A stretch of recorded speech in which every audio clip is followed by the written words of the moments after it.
So I forgot to mention when I was using the wire wheel, the cup wheel. So there's a couple different styles of wire wheel. There's a cup, and there's the circular one. So this one you can get in smaller places and clean out. This one you can get into, let's say, the inside of a angle iron or something, or if there's a feature where there's a groove, you can get in the groove and clean it out really well. So that's nice. And of course, Milwaukee. I really like this grinder. This is an old grinder of mine. The other grinder I like is this newer Milwaukee. So this newer Milwaukee, you can see it's got a lower profile head, so you can get into corners a lot easier. This one has a couple of the nice features. It seems to be a little more powerful than my old one, which is typical of Milwaukee. You know, they're always improving. It also has a rapid stop, which is nice. So when you lift off the trigger, it stops in, I forget what it is. It's a few seconds. So that's a nice feature. But yeah, Milwaukee, one of my favorites. Again, not sponsored, but I'd like to be. So if Milwaukee, if you find this, or if somebody knows Milwaukee, hit me up. Let me get a sponsorship. So I switched out, but one of the other things I wanted to tell you is when you're using this, I wasn't really clear.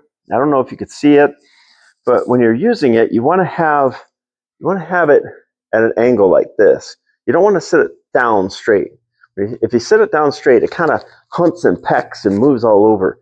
If you keep it on edge, it cleans better and it's easier to control. So along with keeping the bristles away from edges that are going to catch it and move it into you, that's another pointer. So I switched out the wire wheel, cup wire wheel, to a flap disc. Normally, a flap disc has a label over here telling you what the grit is. This one's old, doesn't have a grit on it anymore, but I can see from the flaps that it's not very coarse. And that's what I want. I don't want a real coarse one. The finer the flap disc, the easier or the nicer the finish. It'll take longer to grind, but you'll get a nicer finish. So usually you progress in grits. So I'll do rough grinding with a 36 grit and then jump to, let's say, a 60 or an 80. And then if I want a really nice finish, I'll put a 120 in there. I don't normally use a flap disc of a higher grit than 120. If I'm going to make a finish finer than that, then I'm not going to use the angle grinder with a flap disc. I'll use a random orbit sander or hand sand it.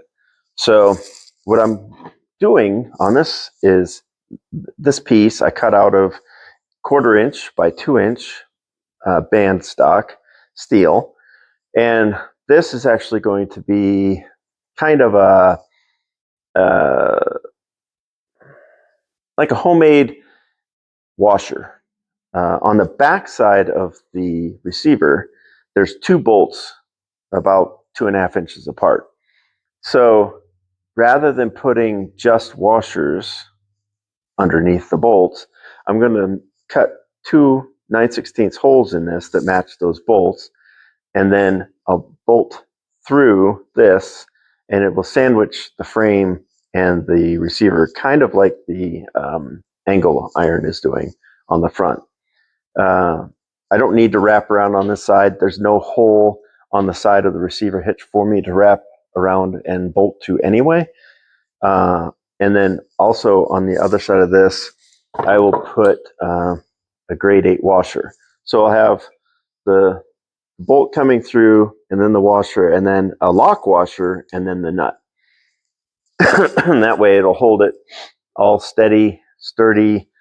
Won't have to worry about bolts pulling through the frame, which would be difficult to do anyway, but it's just an extra bit of reinforcement. But when I cut, there's little rough edge, there's just a little bit of residual.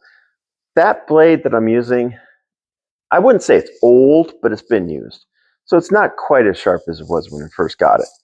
And it's leaving a little bit of burr. Not a big deal. You can also see on this edge, it's shiny, but it's got some lines on it. Again, it's nothing that would affect anything, but just for me, I like to clean it up. And I thought it'd be a good experience, a good demonstration. So I'm going to clean up this edge first, the cut edge first. And then I'm going to put a very, very fine chamfer along the outside. And the reason I'm doing this edge first and then the chamfer is because if I did the chamfer and then I decided to clean up this edge, I'd be getting rid of part of the chamfer and maybe eliminating it altogether, depending on what I'm trying to get rid of here. So I'm grinding the end first, then I'm going to grind the chamfer. And again, keep it turning away from you. It turns, if you're looking at the backside, it turns clockwise. So your sparks are going that way. You want to keep it pointing away from you. And you don't want to have it, it would be awkward anyway, but you'll see. I also didn't mention, this has a lock on it. Most of them do.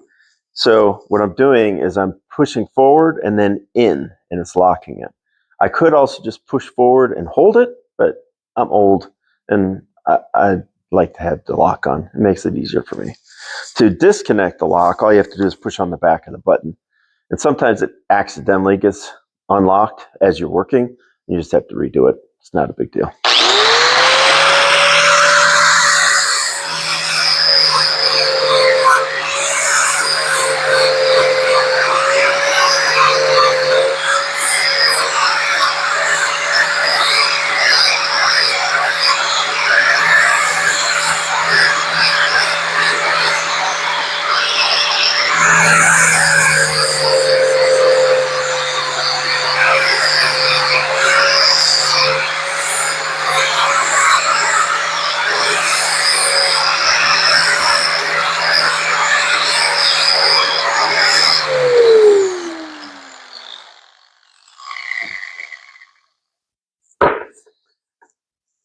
One edge wasn't cut by me. It was cut either when I bought it or it was cut a long time ago. Had a little bit of rust on it, so I cleaned that up too.